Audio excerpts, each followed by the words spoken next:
AFPs? Yeah, because about 45% of their disbursements were through cash advances. But the problem is when you hold a lot of cash, that is immediately a source of temptations, or you can lose the money.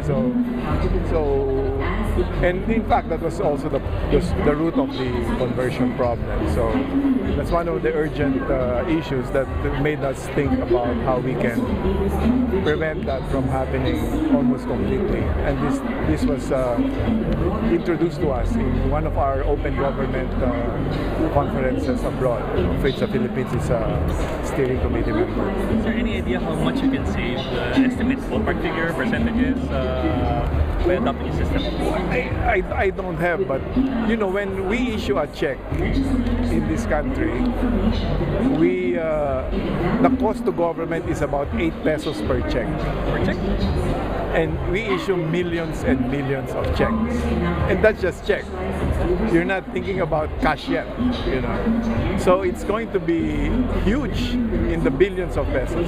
Yung 8 pesos per check, that's the legitimate process pa. Di ba kasama yung Yeah, well, that's just issuing the check. I mean, the physical check. The leakages, the paper, all of that, it will amount to even much more. Yeah, and once we start using mobile phones, for example, as platforms, you will have what is called the network effect, where you will have a whole expectation and desire to transact in this manner, which will become very difficult to reverse. It's like the use of cell phones. Now you cannot live without them. So when you're paying your driver's license or your passport or anything using your cell phone, then it's going to be very convenient. And for government, the immediate liquidation of transactions will also be immediate. So it's good for everyone. Quick one, sir. How far down will the cards go? Battalion level, company level, division level? That detail, maybe you should talk to Sec Butch Abad or to the Citibank people, since they're working on the details. But we will be launching this sometime in February. We hope to be able to cover all agencies before the end of the year. Before the end of the year? Yeah.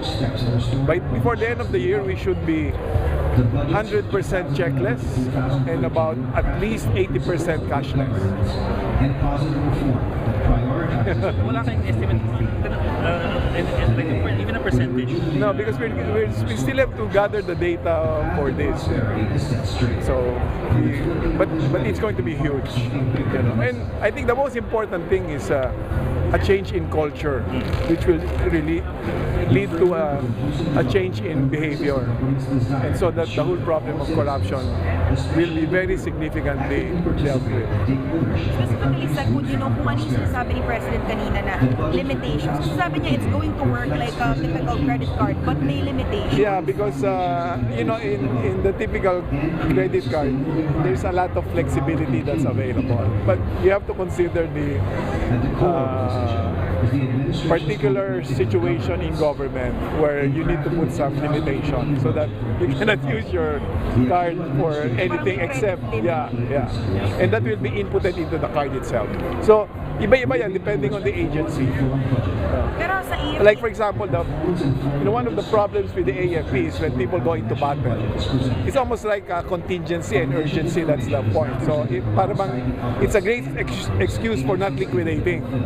So you have to find a way of making that possible. Then you may come into practical issues, like for example, in far-flung provinces, baka hindi siya applicable. Well, but there are really more exceptions. So it's good to set the policy first with the prevailing general condition, and then I'm sure the system can work out the exceptions. AFP sa testing natin, anong supply specifically yung paggagamitan natin? Well, yung binanggit kanina ni Presidente, travel, construction materials for minor repairs, Yun lang muna. Gasoline, because it will take some getting used to. But it's not going to be difficult because we are used to using cards now. Ginado level muna. Yeah, but it will go down to the field. It will go down to the field.